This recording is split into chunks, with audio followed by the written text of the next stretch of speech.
sesuai dengan hal itu. Nah, tapi yang aku percayakan adalah pasti Allah itu memberikan segala sesuatu yang lebih baik kepada aku gitu, teman-teman. Selagi aku itu percaya, yakin, dan juga ikhtiar. Next.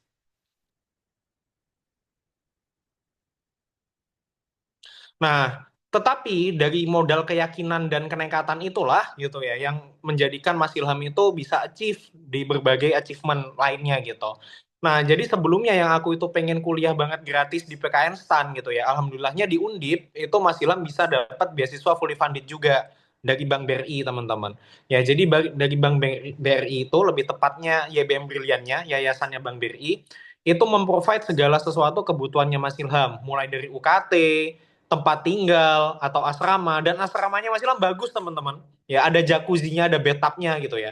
Nah, jadi itu apalagi outdoor gitu, jadi bisa tuh kalau malam-malam capek habis praktikum kuliah ya langsung aja itu betapan ya, jacuzzian gitu di luar sambil ngeliat bintang-bintang gitu kan ya. Nah, itu biasanya kayak gitu aku dulu itu. Nah, alhamdulillah juga dapat beasiswa ini, kelebihan lainnya juga sangat banyak gitu ya. Nah, dan salah satu yang aku syukuri adalah ketika aku berkuliah di Undip dan dapat beasiswa ini, Mas Ilham itu diajarkan bagaimana caranya untuk bisa membaca dan bahkan menghafalkan Al-Quran. Ya, karena teman-teman Mas Ilham yang ada di asrama ini, bahkan ada yang hafiz Quran, teman-teman, 30 juz gitu kan ya. Dan nggak cuma satu, ada dua gitu. Oke, next aja. Nah, tetapi ingat teman-teman, ya, selagi teman-teman punya mimpi, selagi punya teman-teman itu punya impian, hajat dan sebagainya, percayalah kepada Mas Ilham bahwasanya impian itu gratis. Tetapi yang namanya keberhasilan, kesuksesan itu perlu dibayar dengan sebuah proses. Impian untuk bisa menjadi mahasiswa berprestasi nasional itu bukan impian 1 ataupun 2 hari gitu, teman-teman. Tetapi impian Mas Ilham sejak tahun 2019. Bahkan di tahun 2021 ketika saya mendaftar seleksi mahasiswa berprestasi gitu ya. Jangankan untuk menang nomor satu di Indonesia, ya jangankan untuk menang nomor satu di Indonesia, lolos seleksi tingkat fakultas di teknik gitu ya, di Undip aja Mas Ilham gagal gitu loh seleksi administrasinya gitu. Nah, itu aku masih ingat banget Hamin 4 ya, Hamin 4 sebelum aku itu berangkat ke Istanbul, ke Turki. Itu aku gagal gitu, teman-teman ya. Itu aku gagal kayak gitu kan, nggak menang gitu kan ya. Bahkan nangis waktu itu. Sampai ditenangin sama mentor aku, mentor sama kepala asrama aku gitu ya. Teman-teman aku juga ya inilah juga nenangin gitu lah. Maksudnya Hamin 4 gitu tuh bener-bener mentalnya keuji banget gitu, teman-teman. Tapi aku masih ingat banget sama apa yang dikatakan oleh kepala asrama Mas Ilham di kala itu.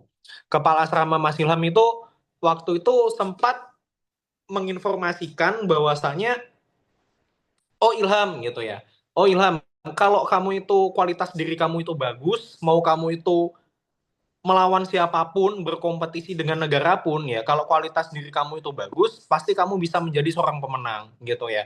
Nah, jadi kaderullah di waktu itu meskipun lawan saya tuh banyak dari kampus-kampus ternama gitu kan ya. Jadi mental itu benar-benar gak goyah, dan alhamdulillah pulang dari Indonesia dapat banyak sekali pendanaan sekian ratus dolar gitu ya, sekian ratus dolar atau berapa ribu dolar, dan mendapatkan juara kedua dan mengalahkan 28 negara lainnya di Indonesia seperti itu, teman-teman. Nah, cuman impact-nya karena ini di tahun 2021 gitu kan ya. Pulang-pulang ke Indonesia kena COVID 1 bulan aku. Ya itu kena COVID 1 bulan dan benar-benar di karantina itu 1 bulan, teman-teman. Ya itu di hotel bintang 4 untungnya. Jadi nggak bosen gitu di karantinanya. Oke, next. Nah, tetapi ingat sekali lagi, seperti yang aku katakan sebelumnya, bahwasanya impian itu gratis gitu ya. Tetapi keberhasilan tuh perlu dibayar dengan proses. Nah, jadi alhamdulillah dan aku percaya bahwasanya segala sesuatu itu pasti akan sampai ke garis finishnya. Meskipun aku di tahun 2021 gagal, Mas Ilham dicoba lagi di tahun selanjutnya di 2022, dan di kala itu menang gitu ya, mendapatkan peringkat 1 seleksi mahasiswa berprestasi nasional di Indonesia dan mengalahkan banyak sekali kampus-kampus ternama, UGM dan sebagainya, ITB gitu ya. Nah, dan ini juga menjadi sejarah baru bagi alma mater Mas Ilham, Universitas Diponegoro. Karena apa? Karena Undip belum pernah sekalipun mendapatkan peringkat pertama di seleksi Pilmapres Nasional sejak tahun 1986 gitu ya. Bahkan ketika aku mentorin adik-adik aku pun di tahun 2023 sama 2024 kemarin itu ya masih belum rezeki gitu untuk dapat peringkat 1. Tapi alhamdulillahnya masih bisa di 3 besar. Ya, jadi ini juga salah satu ini ya salah satu hal yang menjadi kunci bagi aku, motivasi buat aku dan juga kepercayaan dirian aku bahwasanya oh dulu ketika aku kuliah bisa loh kayak gini ngalahin banyak orang gitu kan yang jadi nomor satu gitu. Dan hal ini juga motivasi juga yang aku bawa sampai sekarang sampai di dunia kerja gitu kan ya. Nah, kurang lebih seperti itu. Selalu percaya dan yakin bahwasanya segala sesuatu ada garis startnya pas dan juga ada garis finishnya. Next. Nah, langsung aja kita mulai ya teman-teman ya dengan apa sih perbedaan antara paper, esai, opini, jurnal sama artikel gitu ya. Nah, sesuai dengan topik yang menjadi pembicaraan kita pada malam hari ini. Ya, karena berhubung pada malam hari ini kan kita fokusnya ke mentoring nih, dua arah nih. Nah, jadi aku pengen tanya dulu nih sama teman-teman yang ada di sini, ada yang tahu nggak bedanya antara paper deh, paper sama esai dulu deh. Ya, paper sama esai itu apa? Ada yang paham nggak bedanya apa? Atau mungkin dari Mas Maulana, sebayangnya Mas Maulana dulu deh, bedanya paper sama esai itu kayak gimana sih gitu? Oke, mungkin aku izin jawab ya, Mas, terkait perbedaan paper dan juga esai tadi. Nah, jadi kalau setahu saya, paper itu lebih sistematikanya itu lebih kompleks, alias lebih tersusun, sedangkan kalau esai itu lebih ke arah nggak terlalu ditentuin kayak misal pendahuluannya gimana, pendahuluannya di mana, kemudian metode penelitiannya bagaimana, seperti itu sih, Mas. Oke, nah kalau bedanya antara paper sama artikel apa? Nah, coba. Paper dan artikel ya. Kalau paper itu dia lebih ke sama tadi yang saya bilang di paper kan tadi lebih ke arah dia sistematikanya lengkap gitu kan. Ada metode penelitian, ada pendahuluan, ada abstraknya. Sedangkan kalau artikel itu lebih biasanya lebih ke buat publikasi aja Mas. Jadi kayak bentuknya itu bisa WordPress mungkin, kemudian bisa eh, ataupun bisa apa ya, bisa terkait lebih informatif aja gitu. Oke, mantap, mantap, mantap. Nah, secara detail lebih dalamnya kita bahas di next slide ya. Nah, biar teman-teman tahu nih bedanya nanti ketika ikut lomba artikel, lomba paper, lomba esai kayak gimana gitu. Next. Nah, jadi yang pertama antara paper sama KTI serta esai. Nah, bedanya gini teman-teman, gampangannya adalah kalau esai itu didominasi oleh opini, sedangkan kalau paper ataupun KTI itu didominasi oleh fakta atau bahkan 100% fakta bisa Mas Ilham bilang. Dan orientasi kepenulisan esai itu sifatnya futuristik. Ya, sifatnya futuristik. Jadi contohnya kayak teman-teman diminta buat ngebuat ide gitu, ide misalnya penjara di bawah laut. Nah, sekarang kan masih belum ada ya penjara di bawah laut ya teman-teman ya. Nah, jadi kemungkinan idenya itu baru ada 10 atau 15 tahun lagi. Nah, itu adalah ide-ide yang sifatnya esai. Sedangkan kalau ide yang sifatnya paper atau KTI, nah biasanya kalau teman-teman ngebaca gitu ya, ngebaca di jurnal Google Scholar gitu. Nah, ada tulisannya kayak analisis bla bla bla bla bla terhadap bla bla bla bla gitu kan ya, atau identifikasi senyawa X dan bagaimana pengaruhnya terhadap pertumbuhan Y kayak gitu. Nah, itu contohnya paper atau KTI.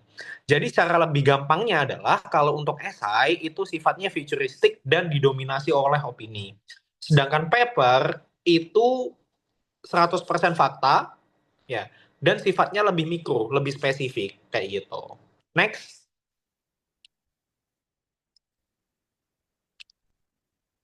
Nah, sedangkan kalau opini itu tulisan yang sifatnya aktual ataupun kekinian, yang mana 100% ditulis dengan opini penulis itu sendiri.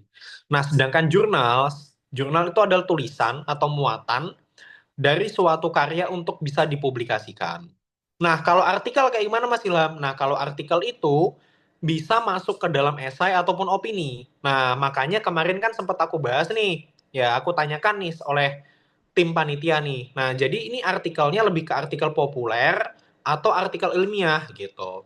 Nah, tetapi setelah aku baca lagi ya karya-karya yang udah disubmit, ternyata lebih mengarah kepada artikel ilmiah nih. Ya, lebih mengarah kepada artikel ilmiah maupun irisan antara artikel populer dan juga artikel ilmiah setelah masih dalam koreksi. Nah, jadi nanti yang akan lebih tepat yang seperti apa?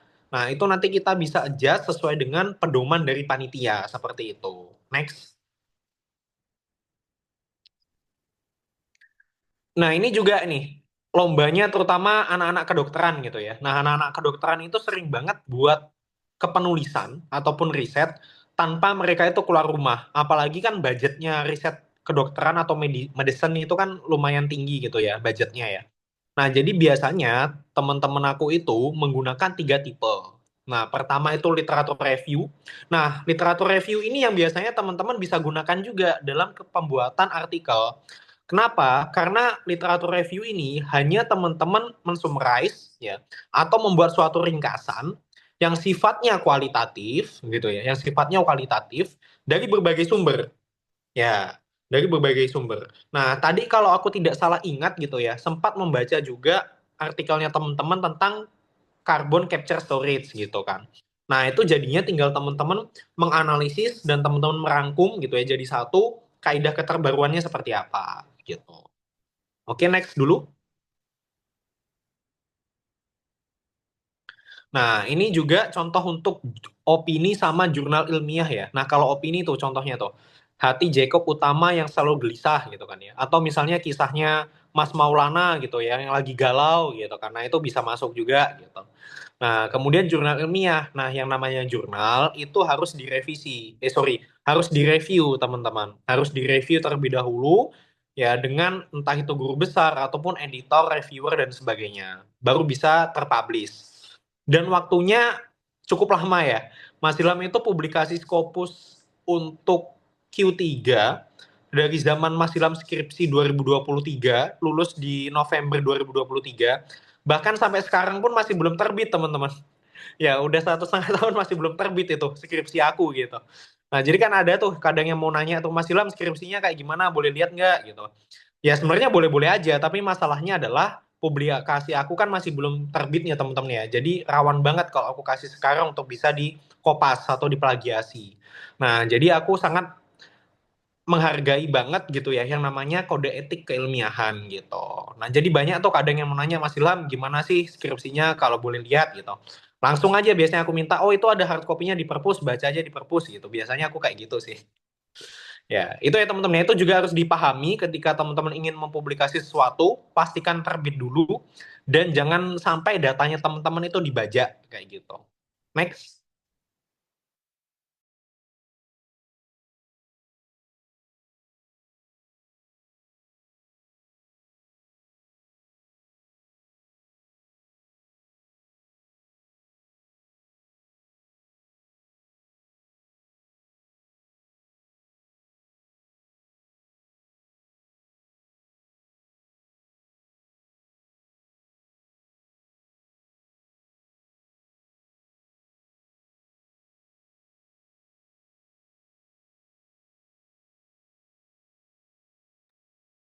Mohon maaf, Mas.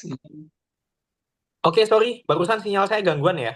Iya, benar banget. Tadi ada nge-freeze gitu. Oke, oke, wait. Tadi sampai mana ya, Dek ya?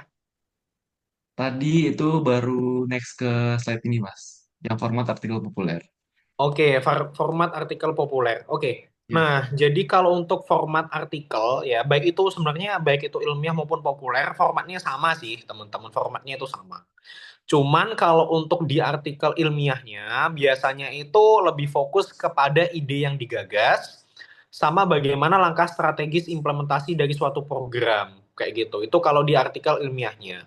Sedangkan kalau di artikel populer, itu lebih fokus terhadap opini-opininya seperti apa yang sudah pernah masuk. Kayak gitu. Nah, kalau membayangkan bagaimana format kepenulisan artikel, ya, Dek Maulana maupun teman-teman ingat aja tipe-tipe jenis makanan yang biasanya ada di MasterChef. Ya, ya biasanya kan ada appetizer, main course, dan juga dessert gitu ya. Nah, jadi kurang lebih itu sama seperti itu teman-teman. Ada tiga tipe, ya appetizer, main course maupun dessert kayak gitu. Next.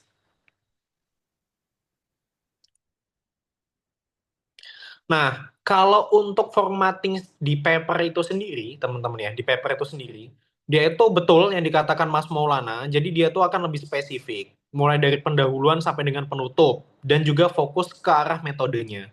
Next dulu. Nah, ini yang menjadi pokok penting ataupun kaidah di dalam kepenulisan suatu artikel. yaitu benang merah kepenulisan. Kenapa kok aku sebut benang merah? Biasanya kalau teman-teman nonton sinetron misalnya Cinta Fitri gitu kan ya. Nah, itu kan ada tuh kasus ini memiliki benang merahnya gitu ya. Nah, tetapi ada juga yang namanya benang merah kepenulisan gitu. Nah, coba nih aku pengen tanya dulu nih sama teman-teman barangkali ada yang mau raise hand gitu ya. Dalam sebuah kepenulisan itu seperti apa? Oke, dipersilahkan kalau ada yang mau raise hand dulu. Ya, kebetulan ini kan mentoring ya sesinya ya, bukan webinar ya. Jadi kita biar lebih fokus dua arah lah, gitu. Oke, ada yang paham benang merah?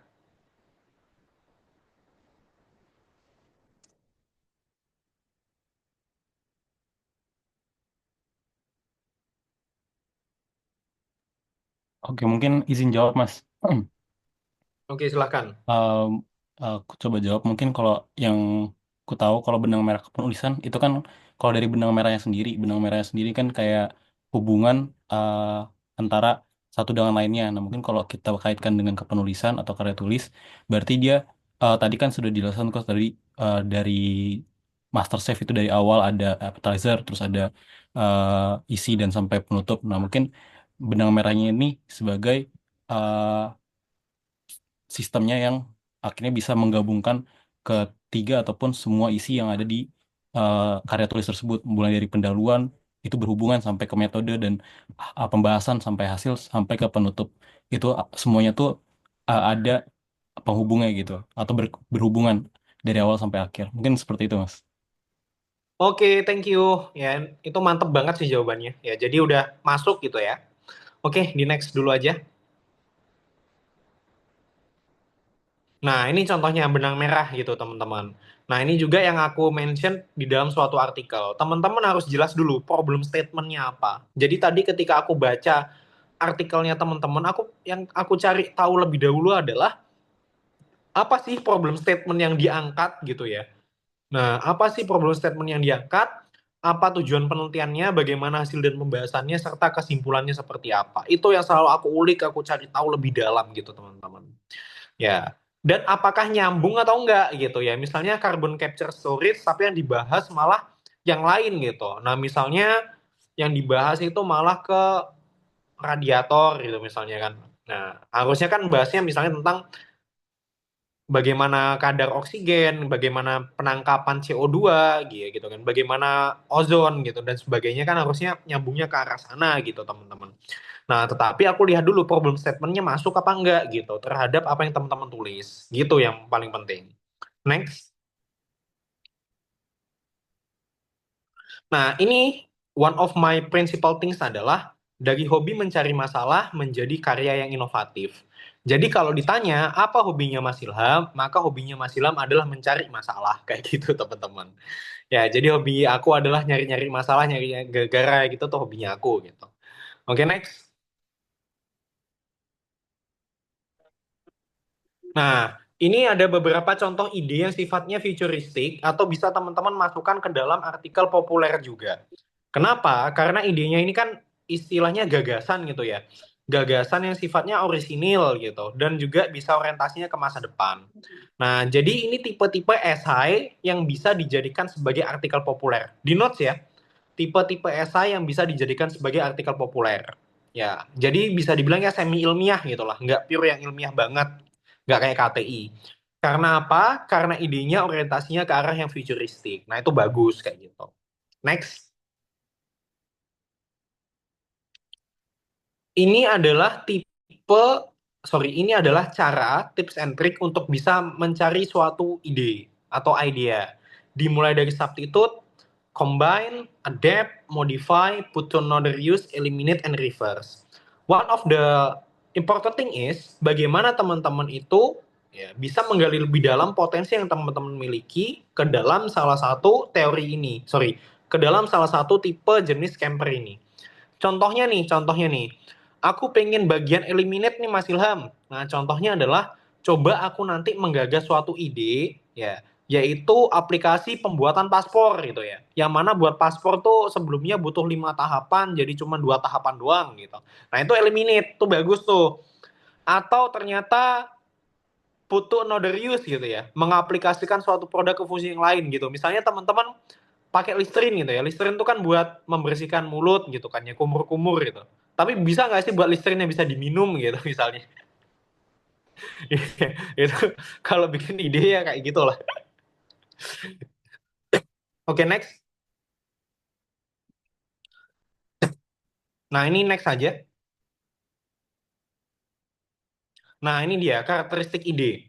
Nah, hal yang harus teman-teman ketahui bahwasannya artikel itu masuk ke dalam dua irisan ini. Ya, ingat ya. Artikel itu masuk ke dalam dua irisan ini. Apakah teman-teman nanti mengarahnya kepada artikel populer yang menjurus kepada esai? Ingat ya, artikel populer yang menjurus kepada esai, apakah artikel ilmiah yang menjurus kepada scientific paper? Gitu, teman-teman. Jadi harus buat suatu irisan di antara kedua tipe jenis tulisan ini. Nah, itu yang harus di notes dulu, lombanya itu artikel ilmiah atau artikel populer. Kalau teman-teman buat artikel populer, jangan dibuat ide artikel ilmiah. Itu aku sering itu ngebaca kayak gitu tuh. Ya, jadi istilahnya lombanya ataupun karyanya teman-teman itu tidak sesuai dengan koridor gitu loh. Nah, itu ya, itu yang harus di notes. Karena aku dulu pengalaman aku pernah kayak gitu juga, ikut lomba tapi salah kamar. Ya itu jangan sampai kayak gitu. Next. Ini adalah tips and trick untuk membuat suatu judul. Kalau bisa buat suatu judul tuh yang menarik ataupun eye-catching gitu teman-teman. Jadi buat sesuatu yang kepo. Misalnya kayak ini nih contohnya nih. Wonosobo Mandiri Energi 2025. Nah kan orang kepo ya 2025 Wonosobo tuh kayak gimana gitu. Nah itu bisa teman-teman gali lebih dalam seperti apa. Next. Oke di next dulu aja langsung. Kita masuk ke dalam ini ya. Ke dalam suatu kerangka. Jadi kalau Mas Ilham biasanya pasti ada pertanyaan nih, aku yakin teman-teman bisa pasti ada pertanyaan, Mas Ilham kalau tiba-tiba waktu nulis ngestak gitu gimana gitu caranya. Nah, jadi aku ketika aku nulis dan tiba-tiba aku itu stuck, biasanya Mas Ilham itu selalu ngebuat kerangka lebih dahulu sebelum aku memulai suatu kepenulisan atau suatu karya. Nah, ketika aku udah memulai menulis gitu ya, jadi aku tahu nih, aku bisa memforecast ataupun memproyeksikan ke depannya tulisan aku kayak gimana sih, mau tak apain sih gitu. Nah, jadi itu enaknya kalau teman-teman buat suatu kepenulisan, buat suatu karya, udah ngebuat kerangkanya dulu. Nah, jadi ketika adik-adik aku biasanya mentoring sama aku gitu ya, selalu aku minta, coba deh tolong buat kerangkanya dulu, frameworknya kayak gimana, Mas Lem pengen lihat frameworknya, isu trinya seperti apa. Nah, aku selalu minta tolong seperti itu teman-teman. Nah, jadi kalau bisa itu dimaksimalkan. Ya, oke di next dulu aja. Nah, ini kemudian di bagian gagasannya. Nah, biasanya di bagian gagasan pada suatu artikel itu aku selalu memasukkan the current condition. Situasi terkini kayak gimana. Misalnya teman-teman menggagas carbon capture storage gitu ya. Usahakan teman-teman tahu dulu nih carbon capture storage kondisinya di Indonesia kayak gimana. Bagaimana kondisi carbon trade, pajak karbon, carbon tax gitu ya. Dan bagaimana implementasinya di negara lain sebagai komparasi atau yang deket-deket di ASEAN dulu kayak gimana. Ya itu bisa teman-teman lihat the current condition-nya. Ya apakah sudah memenuhi status quo atau enggak gitu kan ya. Ataukah ini udah existing belum gitu ya. Nah baru teman-teman masuk the previous idea. Ada nggak sih ide-ide yang istilahnya nyerempet dikit gitu ya. Berkaitan dengan carbon capture storage yang ada di Indonesia. Sama solusi-solusi yang udah pernah pemerintah terapkan gitu ya. Misalnya kalau mau ngebuat subsidi karbon gitu misalnya ya, atau ngebuat kendaraan ramah karbon gitu, ramah lingkungan gitu kan ya. Nah itu kan udah nyerempet-nyerempet dikit gitu. Baru masuk ke idea solutions. Nah ini idenya di propose ya. Kalau bisa sedetail mungkin teman-teman jelaskan bagaimana fasilitasnya, bagaimana idenya, bagaimana kerangkanya, bagaimana keunggulannya, kekurangannya, komparasi dengan produk sebelumnya, kemudian analisis SWOT-nya, nah ataupun analisis pastelnya, bagaimana hitungan-hitungan secara kuantiti. Nah, itu semua teman-teman bisa propose di bagian idea. Barulah masuk ke dalam stakeholder mapping. Ingat, teman-teman proyeksikan siapa sih ya kiranya seseorang ataupun gagasan-gagasan yang kiranya masuk gitu loh. Yang masuk ke dalam ranah ini gitu. Baru selanjutnya langkah strategis, implementation step ya. Jadi aku tuh ketika mengimplementasikan ide ini kiranya siapa aja sih yang bisa masuk gitu kan ya. Hal-hal apa aja sih yang sekiranya bisa aku jalankan gitu buat ke depannya gitu kan. Nah, ini yang harus teman-teman bayangkan gitu. Next. Nah, ini dia bagian kerangka untuk pembuatan gagasan. Ya, di next dulu aja. Berapa? Nah, ini ya teman-teman ya, bagian stakeholder mapping, implementasinya, langkah-langkah strategis, ya ini yang biasanya aku propose. Dan usahakan bagian kesimpulan, jika artikelnya itu artikel ilmiah, buatlah kesimpulan yang bisa measurable, yang bisa terukur. Sebagai contoh, paper yang udah aku tuliskan, udah aku submit di gambar situ, udah aku screenshot capture gitu ya. Nah, kurang lebih kayak gitu. Tapi kalau artikelnya populer, usahakan menggunakan gaya bahasa yang eye-catching, yang semenarik mungkin gitu, teman-teman. Ingat, bagian penutup itu dessert, jadi harus tutup segala sesuatu dengan yang manis-manis, gitu ya.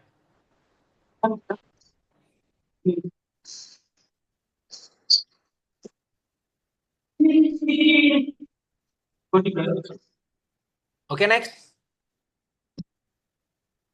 Nah, ini dia. Ini yang nggak kalah penting, teman-teman. Nah, aku tuh sering banget nemuin artikel yang dia itu istilahnya ada merujuk suatu referensi, suatu sumber, tapi nggak ada daftar pustakanya gitu loh. Nah, itu pernah itu kejadiannya nggak nulis daftar pustaka, langsung tak nolin.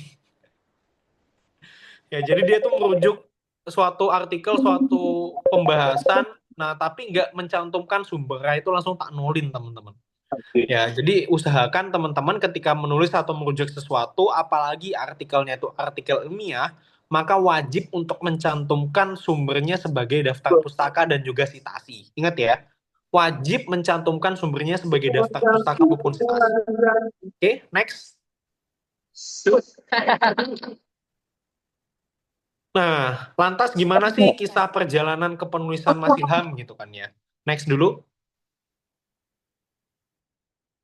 Nah, jadi for your information aja, aku kan punya banyak sekali dreams, ya, banyak sekali impian. Nah, tentunya impian itu aku wujudkan salah satu caranya adalah dengan berlomba. Nah, dan dominan lomba aku 70% itu lombanya writing gitu loh. Nah, writing competition, entah itu esai, paper gitu kan ya, kemudian publikasi. Jadi kalau dari sekian banyak achievement aku, yaitu 70% bisa I can say, yaitu lombanya lomba kepenulisan. Ya, gitu teman-teman. Nah, tetapi dengan lomba inilah yang bisa menjadi Mas Ilham itu punya banyak modal gitu ya. Jadi jalan-jalan ke luar negeri, umroh, dan sebagainya. Next. Nah, tetapi yang namanya percobaan itu kan nggak sekali dua kali langsung menang ya teman-teman ya. Nah, gagal gitulah. Nah, jadi kalau teman-teman lihat aku udah achieve lebih dari 70 plus prestasi, sebenarnya kalahnya ya udah lebih dari 70 gitu teman-teman. Next. Nah, jadi kalau teman-teman tahu ya, aku dulu ya menang, kalah, nyoba lagi, belajar lagi, learn and fail gitu ya. Trial and error itu udah menjadi makanan sehari-hari yang aku rasakan. Nah, tapi alhamdulillahnya banyak sekali jatah kegagalan yang memang sudah aku dapatkan ketika aku berkuliah. Nah, harapannya apa? Jatah gagalnya habis, ya tinggal suksesnya aja gitu ya teman-teman ya. Nah, harapannya seperti itu. Tapi even though Mas Ilham memiliki banyak sekali achievement, itu bukan berarti Mas Ilham kemarin itu gampang banget langsung dapat kerja, itu enggak gitu ya. Ya meskipun alhamdulillahnya Mas Ilham itu H+1 wisuda langsung kerja gitu ya. H+1 wisuda langsung kerja tanpa ada jeda gitu ya. Jadi bahkan waktu itu mendapatkan offering letter itu H-1 bulan sebelum Mas Ilham wisuda udah dapat kerjaan gitu. Nah, tapi untuk mendapatkan offering letter pertama itu, gagalku udah banyak kali gitu ya. Dan udah banyak sekali kota yang aku kunjungin buat FGD, buat interview dan sebagainya. Next. Next lagi. Next.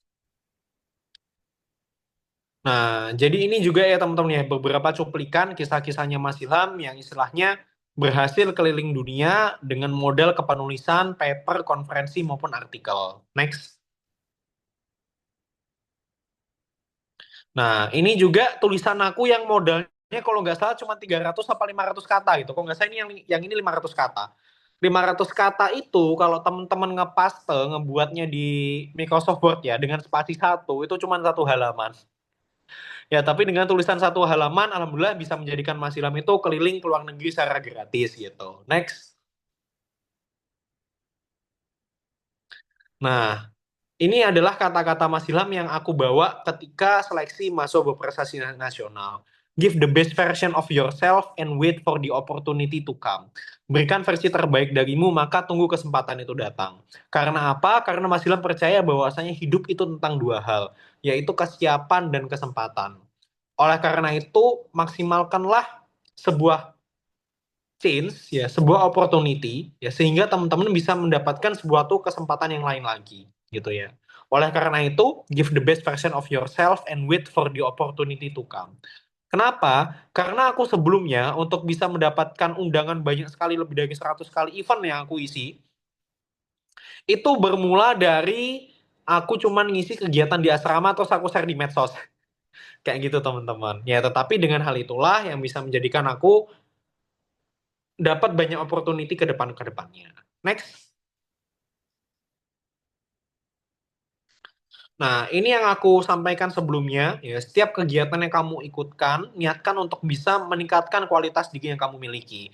Dengan begitu, ya, kamu mau berkompetisi di negara manapun, ya, ngelawan siapapun, you will be you will be the champions gitu, teman-teman. Teman-teman pasti akan bisa menjadi seorang pemenang.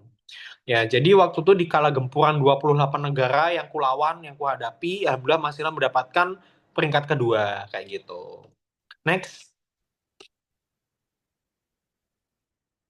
Ini juga ini lomba PKM ya teman-teman ya. Ini kan lomba paling prestigius gitu di Indonesia. Next lagi.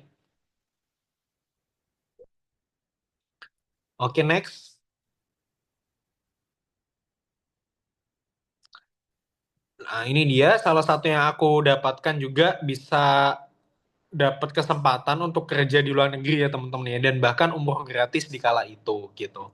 Ya ini luar biasa banget waktu itu keajaiban dari Allah ya teman-teman ya. Aku bisa dapat sponsorship dalam 1 bulan itu sekitar ya almost 30 atau 40 juta gitu lah. Ya, jadi bisa dibilang aku umrohnya gratis gitu, teman-teman. Alhamdulillahnya kayak gitu. Next.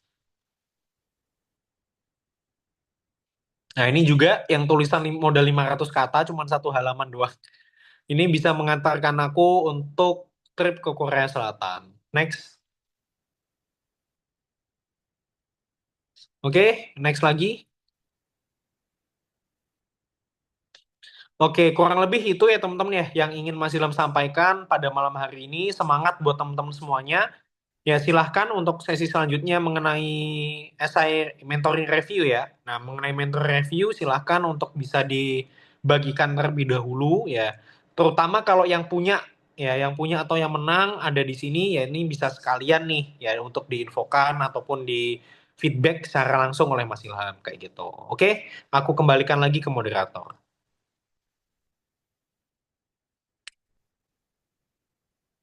Oke, baik. Terima kasih banyak, Mas Ilham atas penyampaiannya. Nah, itulah tadi penyampaian materi dari pembicara kita yang sangat luar biasa, yaitu Mas Ilham. Mungkin kita bisa berikan dulu apresiasi melalui fitur reaction ya, fitur reaction, clap hands di Zoom, di mana itu kita bisa memberikan apresiasi kepada Mas Ilham.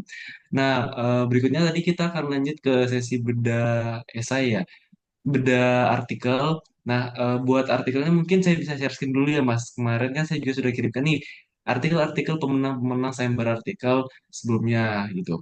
Nah, mungkin izin operator ya buat share screen.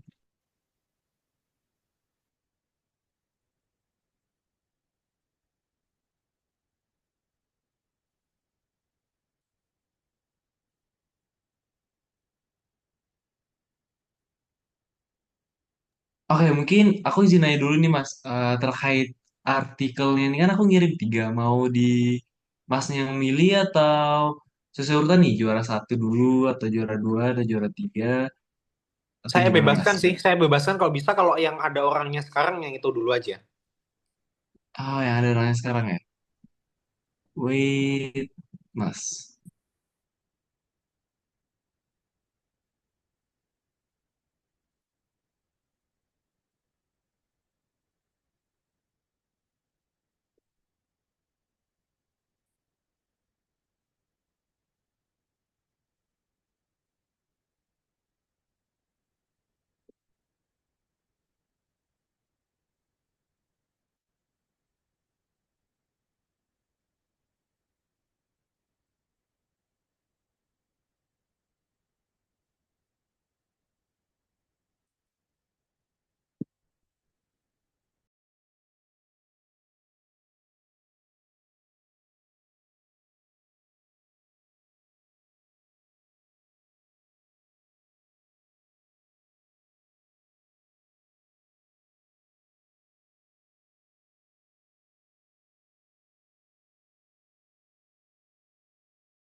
Oke, mungkin buat para pemenang Sembar artikel, apakah hadir di mentoring malam hari ini?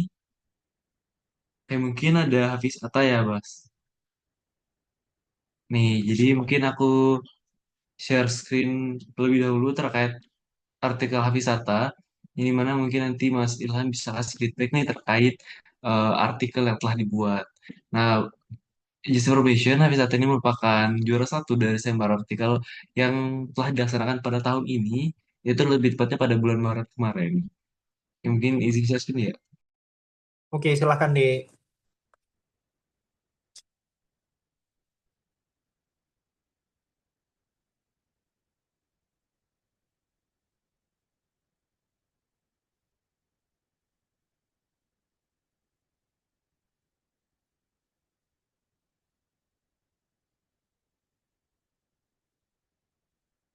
Oke, ini ya carbon capture utilization gitu. Nah, ini menarik banget sih isunya pada era-era sekarang ya, ya CCS ini. Nah, yang pertama ya untuk mengenai judulnya dulu, ya judulnya udah bagus ya, orientasinya kepada masa depan. Karena ini irisannya adalah artikel populer. Nah, jadi mengarah kepada SI. Nah, selanjutnya yang membuat aku menarik di sini adalah dilihat kondisi dilematisnya. Ya, kondisi dilematisnya dibuktikan dengan apa? Dibuktikan dengan grafik gitu ya. Grafiknya udah jelas. Oh, bahwasannya konsumsi dan produksinya minyak itu gimana sih trennya gitu. Nah, ternyata total contribution-nya masih lumayan besar nih gitu ya, dari 28,82%. Nah, next dulu ke bawah.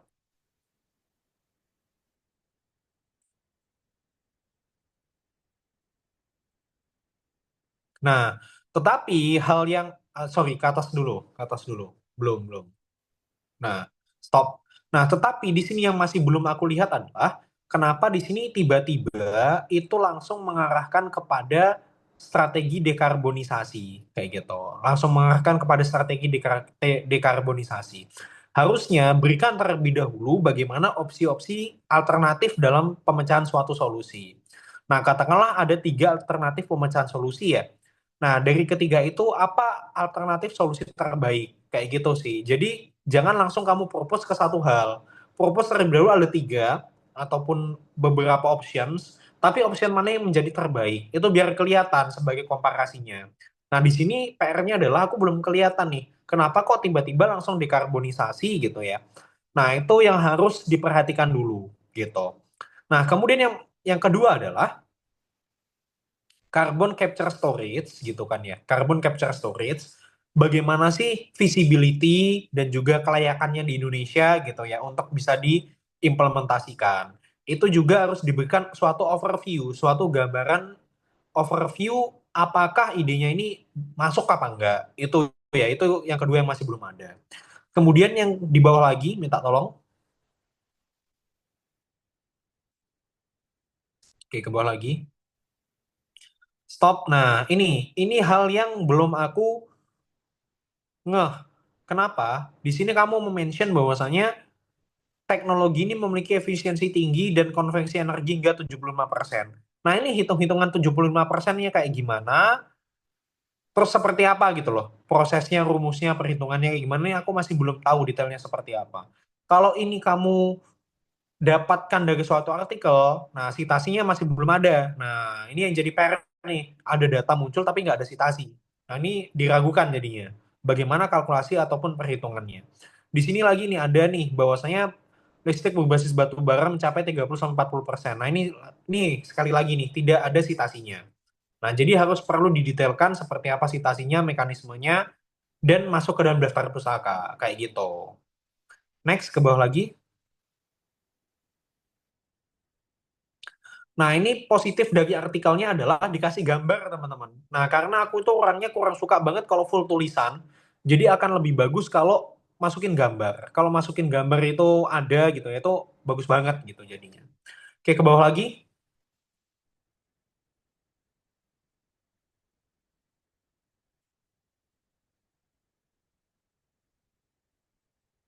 Oke, ke bawah ini udah oke ya.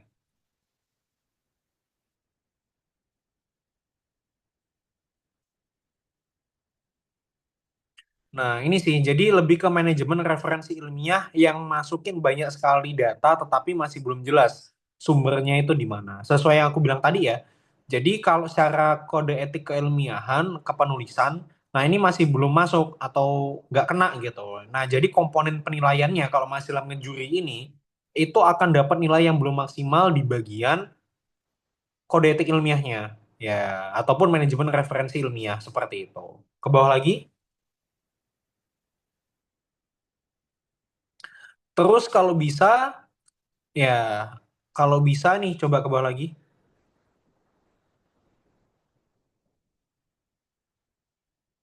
Nah, ini kan cuma ada tiga nih. Tapi ini aku belum tahu nih. Dari ketiga ini, apakah udah mencakup semua yang kamu cantumkan tadi atau enggak gitu. Nah, dan aku yakin ya nggak cuma tiga harusnya. Harusnya minimal tuh lebih dari enam gitu, teman-teman. Ya, kemudian selanjutnya yang jadi PR adalah di bagian artikelnya ini aku belum melihat bagaimana komparasi suatu kepenulisan. Sorry, komparasi suatu ide, perbandingannya seperti apa. Itu yang belum aku lihat ya. Nah, jadi itu yang menjadi homework ataupun perbaikan esai ini ataupun artikel populer ini untuk bisa diperbaiki ke depannya. Itu sih kalau dari aku. Mungkin dari teman-teman yang lain atau dari penulisnya sendiri ada feedback.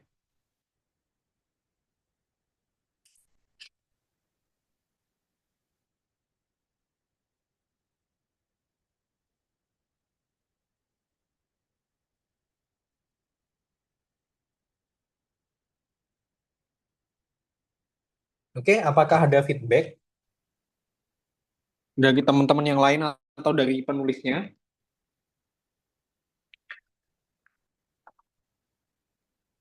Mungkin aku izin nanya ya Mas, boleh nggak? Oh, silahkan, silahkan. Mungkin aku bukan penulisnya, tapi aku ada pertanyaan nih terkait tadi ya, terkait komparator ide itu. Nah, misal kita udah ngecantumin, udah ini kan ibaratnya kita ngebikin suatu karya tuh Mas. Dan kita mau ngefokusin terhadap satu ide itu. Nah, gimana caranya kita ngekomparasiin suatu ide, tapi tetap memfokusin terhadap ide yang kita pengen bawain seperti itu Mas. Gitu. Oke, gampang. Kamu gini aja, misalnya ide kamu itu buat aplikasi Gojek gitu ya. Misalnya aplikasi kamu itu Gojek. Ya udah, kamu tambahin aja suatu tabel Gojek, sebelah kanannya di sheet-nya itu ada Grab, sebelahnya itu ada Maxim. Nah, kamu fokus ke fitur-fiturnya. Misalnya secara harga, Gojek itu per kilo 10.000, sedangkan kalau Maxim itu 12.000, kalau Grab itu 11.000. Nah, jadi kan kelihatan tuh secara harga lebih murah. Kemudian yang kedua, dari fitur layanan. Nah, ternyata fitur layanannya Gojek tuh lebih banyak daripada Grab maupun Maxim, karena di Gojek ada Go Message gitu misalnya. Terus yang ketiga, nah ternyata di Gojek ini ada fitur pay later loh, sedangkan yang lain nggak ada. Nah jadi kayak gitu, tinggal melihat bagaimana potensi ataupun fitur-fitur yang menjadi kelebihan. Dan nggak harus semuanya kamu itu unggul ya Dek ya, nggak harus semuanya kamu unggul. Katakanlah harganya Gojek itu lebih mahal daripada Grab gitu. Tapi it's okay, kan yang kita tekankan itu lebih ke arah fiturnya yang lebih premium gitu. Jadi it's okay orang ngeluarin duit sedikit tetapi yang didapat lebih banyak gitu. Nah, kurang lebih seperti itu sih kalau dari Mas Ilham.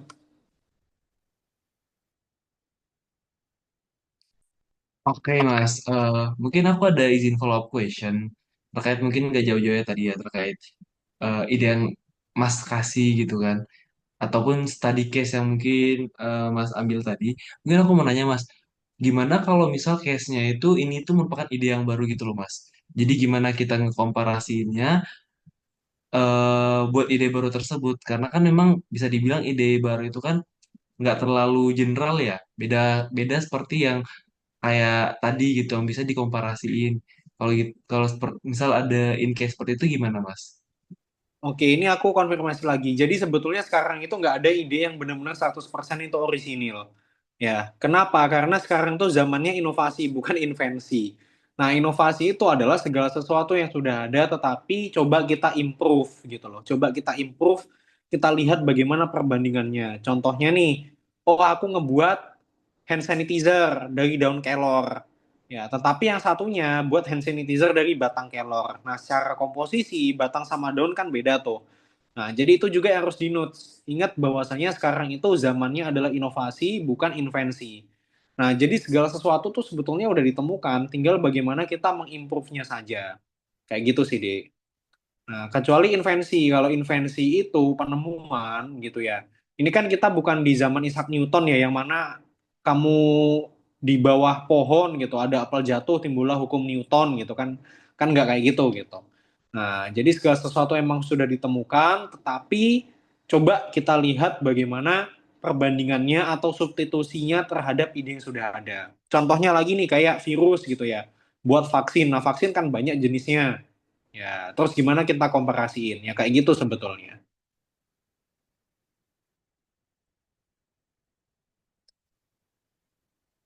Ah, oke, I see, Mas. Oke, oke. Masih banyak ya, Mas. Yoi. Oke, mungkin buat teman-teman yang lain apabila ada pertanyaan bisa disampaikan juga pertanyaannya ya. Mungkin ada tanggapan tambahan dari Hafiz atas selaku pemilik atau owner dari karya artikel yang ditampilkan.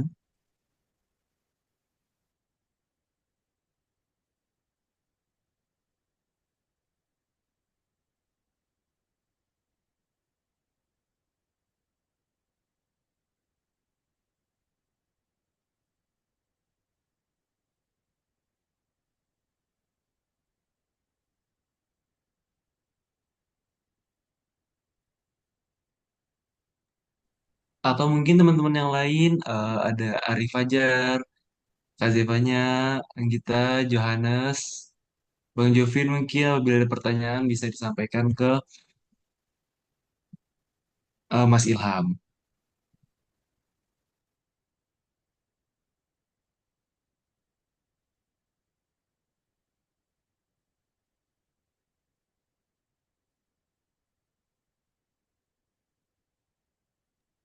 Oke, izin masuk. Mungkin aku ada, mungkin sedikit pertanyaan, mungkin nggak mengarah ke terkait hasil karya dari Hafiz Asta, cuman ini pertanyaanku aja secara umum terkait lomba-lomba tadi dan pengalaman-pengalaman yang udah Mas Ilham kasih. Izin Mas, mungkin tadi kan sempat di mention juga kalau sebenarnya lomba-lomba abang ini banyak ya, ada sekitar 70-an lebih. Nah itu pernah gak sih Bang ngerasa bingung atau nggak tahu apa yang mau dibahas topiknya atau judul yang mau kita buat pada satu lomba gitu. Nah mungkin kalau misalnya ada tips and triknya gak Bang kalau kita sebenarnya punya nih rasa mau lomba tuh ada, cuman takut akhirnya karena pertama takut mungkin ide-ide orang lebih bagus atau kita punya eh, apa nggak punya ide atau kayak gimana, mungkin kayak gitu sih Mas. Banyak dari beberapa mahasiswa yang ku temuin, teman-temanku juga sebenarnya mau ikut lomba cuman karena keterbatasan mungkin ide atau topik yang mau dibahas, mungkin kayak gitu Mas. Oke, ini menarik banget nih. Ya, menarik banget untuk pertanyaannya. Nah, kenapa aku bilang menarik? Nah, karena gini teman-teman. Dari 70-an lomba itu tentu kalau dibilang ada bingung, pasti ada, nggak mungkin nggak ada ya. Nah, tapi gimana caranya aku bisa mengatasi rasa confused, bingung, dan sebagainya, terutama dalam kepenulisan atau penggalian ide. Nah, itulah pentingnya dua hal. Yang pertama brainstorming, yang kedua itu pembuatan kerangka. Nah, jadi ketika Mas Ilham membuat suatu ide kepenulisan, itu aku selalu pastikan bagaimana kerangkanya, ya, dan bagaimana kerangkanya, serta bagaimana aku bisa membrainstorming suatu ide. Nah, jadi kamu harus tahu dulu nih, atau bisa memforecast kira-kira di dalam tulisan tersebut apa yang akan aku bahas, dan bagaimana kelebihan yang bisa aku propose terhadap suatu ide kepenulisan tersebut. Nah, caranya gimana? Nah, caranya adalah kamu ngelihat produk kompetitor. Aku kayak gitu sih biasanya. Ngelihat ide yang udah ada sebelumnya, komponen apa sih yang bisa diimprove gitu. Misalnya nih, aku pengen buat ide itu tentang pembuatan aplikasi paspor gitu ya. Nah, yang sebelumnya itu perlu 5 tahapan gitu ya. Gimana caranya biar aku bisa memperpendek proses tahapan tersebut ya. Atau yang gimana caranya itu sebelumnya butuh proses 1 minggu ya, nanti bisa jadi prosesnya cuma 2 minggu aja. Jadi cuma 3 hari aja. Kayak gitu sih kurang lebih. Oke baik Mas, terima kasih banyak Mas. Berarti eh, salah satu caranya tadi ya Berarti cari kalau misalnya kita nggak ketemu masalahnya, kita coba cari hal-hal yang memang sudah ada tapi masih bisa kita tingkatkan gitu ya. Oke, Ya, mungkin betul. oke baik Mas. Mungkin kalau dari saya sudah cukup menjawab. Mungkin saya kembalikan lagi ke moderator. Terima kasih Mas. Yoi. Oke, makasih Bang Jeffrey atas pertanyaan yang sangat luar biasa tadi. Mungkin apabila dari teman-teman yang lain, eh, apabila masih ada dibingungin atau mungkin ada yang ingin tanyakan, bisa disampaikan kepada Mas Ilham.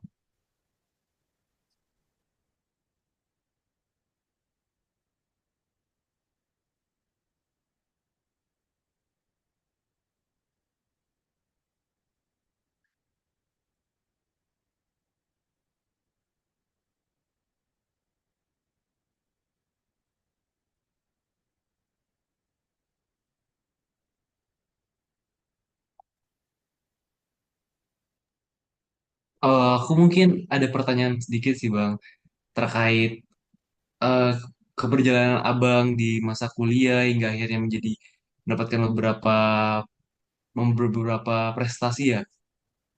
Nah, itu aku Yuk. mau nanya Mas, sebenarnya gimana sih, mungkin apakah ada tips ataupun tips and trik dari Abang sendiri, dari Mas sendiri, terkait eh, ngebalancein, ngebalance semua kegiatan tersebut, yang dimana dari Abang ngebuka suatu jadi founder di suatu komunitas, kemudian juga mengikuti berbagai macam lomba, bahkan lebih dari bahkan kurang lebih 70 lomba seperti itu, mengikuti PKM, kemudian juga menjadi mahasiswa berprestasi, dan dimana kan itu lumayan complicated ya selama perkuliahan, apalagi ditambah dengan kebutuhan-kebutuhan akademik seperti yang mana ada laprak, kemudian praktikum, kemudian ada perkuliahan dan lain sebagainya. Mungkin bisa disampaikan gitu Mas, tips and tricksnya gimana buat ngebalancein semuanya. Oke, siap. Thank you ya. Menarik banget apa yang udah dibahas gitu ya. Nah, yang ditanyakan, sorry. Nah, jadi kalau dari Mas Ilham sendiri gitu ya, untuk pembebasan itu semua adalah Mas Ilham selalu membagi sekiranya hal-hal apa aja yang akan aku lakukan di semester itu. Nah, jadi biasanya aku bagi teman-teman. Misalnya nih, pada pada semester satu itu aku fokusnya emang lebih ke introduction, terus nyoba-nyoba lomba dikit gitu.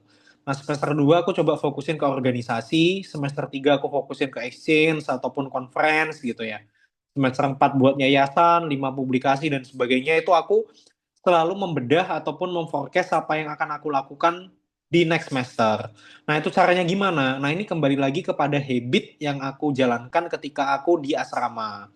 Ya, jadi di asrama Mas Dilan, di asrama beasiswa, itu di setiap minggunya diminta ngebuat list to do gitu loh. Minggu depannya mau ngapain, sama semester depannya mau kayak gimana gitu. Nah, jadi habit itulah yang selalu aku bawa sampai sekarang. Ya, jadi aku tahu nih, kayak aku biasanya sebelum berangkat kerja paginya tuh malamnya nulis to do mau ngapain. Sedangkan banyak sekali teman-teman aku yang nulisnya itu list to do-nya tuh waktu hari H kerja itu pas paginya gitu, teman-teman. Gitu sih. Jadi aku selalu nge-forecast hal-hal apa aja yang akan aku lakukan di next semester. Oke, berarti udah di-planningkan gitu ya Mas, dari awal gimana, nanti buat Yoi. kemudian gimana, jadi benar-benar bisa terrealisasikan secara struktur gitu ya. Oke, Yoi.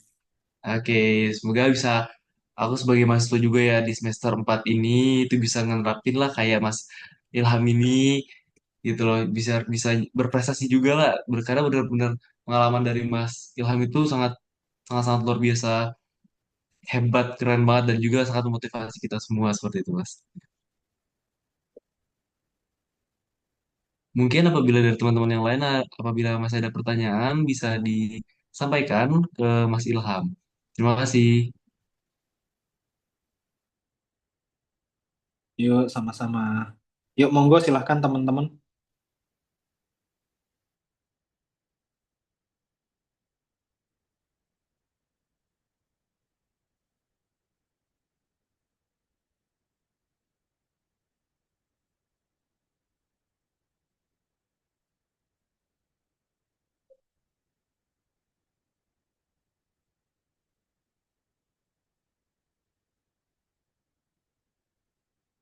Mungkin satu pertanyaan terakhir dulu.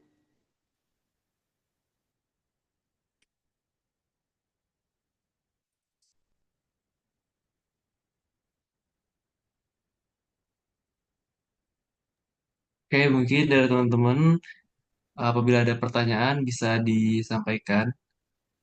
Oh ya Mas, ini ada satu lagi juara dua kita yang udah masuk ke dalam ini.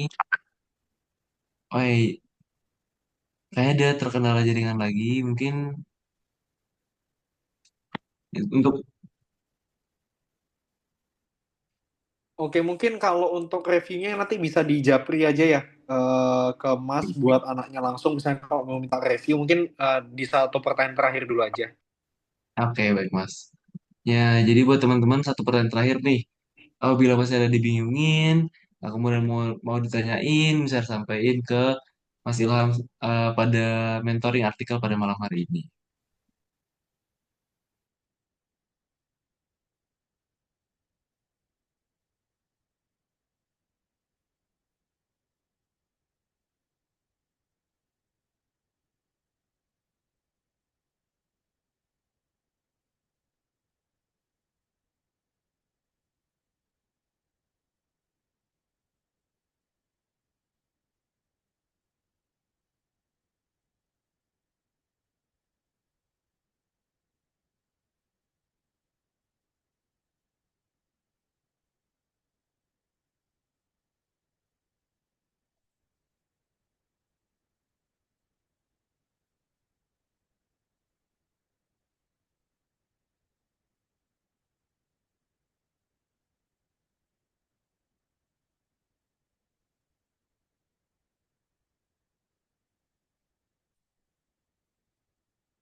Nah, mungkin kita tunggu sampai 20 lewat 30 ya buat teman-teman yang ingin bertanya. Itu bisa langsung on mic aja nanti. Atau nggak bisa menggunakan fitur raise hand untuk menyampaikan pertanyaannya. Terima kasih.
Oke, nggak ada lagi ya?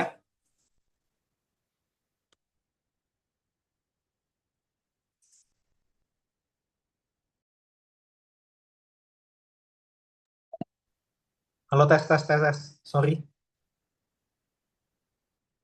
Iya Mas, oke. Mungkin karena nggak ada nih ya, udah eh, apa namanya, udah pukul 20 lewat 29 juga. Mungkin kita langsung masuk ke sesi berikutnya aja ya, itu sesi dokumentasi.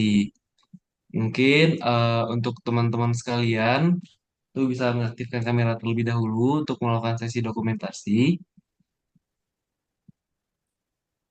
Aku tunggu sampai mungkin pukul 20 lewat 31 buat teman-teman mengaktifkan kamera untuk mempersiapkan diri juga. Misal masih belum siap ya.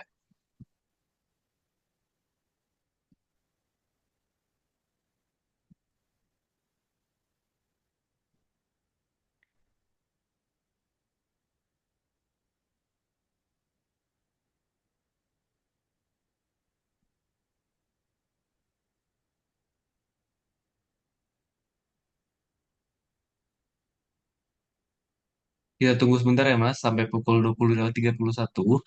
untuk teman-teman mempersiapkan diri buat on cam terlebih dahulu untuk lanjut ke sesi berikutnya itu sesi dokumentasi. Mungkin dari operator boleh tolong di off share screen dulu sama ya teman-teman bisa on cam. Mungkin yang hadir ada Arif Fajar, Mas Hafiz, Johannes Putra, Zevanya, Anggita, mungkin boleh on cam biar kelihatan semua nanti di dokumentasi.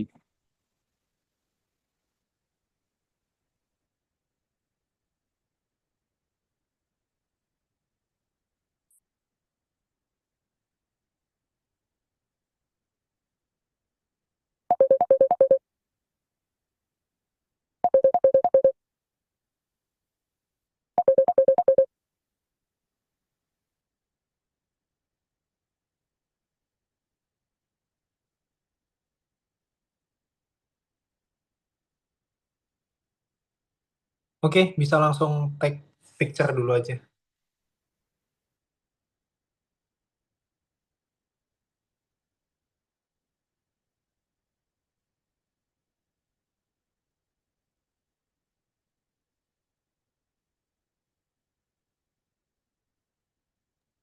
Oke, baik Bang. Mungkin saya pimpin untuk sesi dokumentasi. Bisa mungkin pasang posenya. Saya hitung sampai 3. 1, 2, 3. 1, 2, 3. Oke, baik. Terima kasih semuanya. Mungkin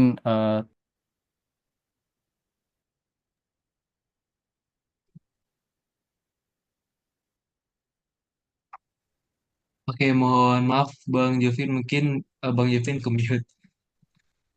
oh iya Bang. Oh iya, sebelumnya tadi aku bilang terima kasih untuk Mas Ilham atas kesempatannya udah bagi-bagi sharing ilmu-ilmu dan juga pengalamannya terkait mentoring artikel, eh, cara penulisan karya tulis. Semoga eh, materi yang diberikan bisa bermanfaat dan juga membantu untuk teman-teman Primagi, baik itu mahasiswa geologi di seluruh Indonesia supaya bisa semakin banyak eh, menulis dan juga menghasilkan karya-karya tulis yang akhirnya bisa berprestasi seperti Mas Ilham. Mungkin seperti itu sekian dari saya kembalikan ke moderator. Oke, baik. Terima kasih Bang Jovin atas urutannya. Saya juga ingin mengucapkan banyak terima kasih kepada Mas Ilham dan juga teman-teman yang udah menyempatkan waktunya untuk hadir pada mentoring artikel pada malam hari ini. Saya selaku Master of Ceremony dan juga moderator pada malam hari ini mohon maaf sebesar-besarnya apabila terdapat kesalahan kata dan juga perbuatan selama keberlangsungan acara. Sekian untuk hari ini. Terima kasih dan selamat melanjutkan aktivitas masing-masing. Terima kasih Mas Ilham, terima kasih juga Betul. teman-teman semuanya. Sama-sama. Terima kasih Mas Ilham.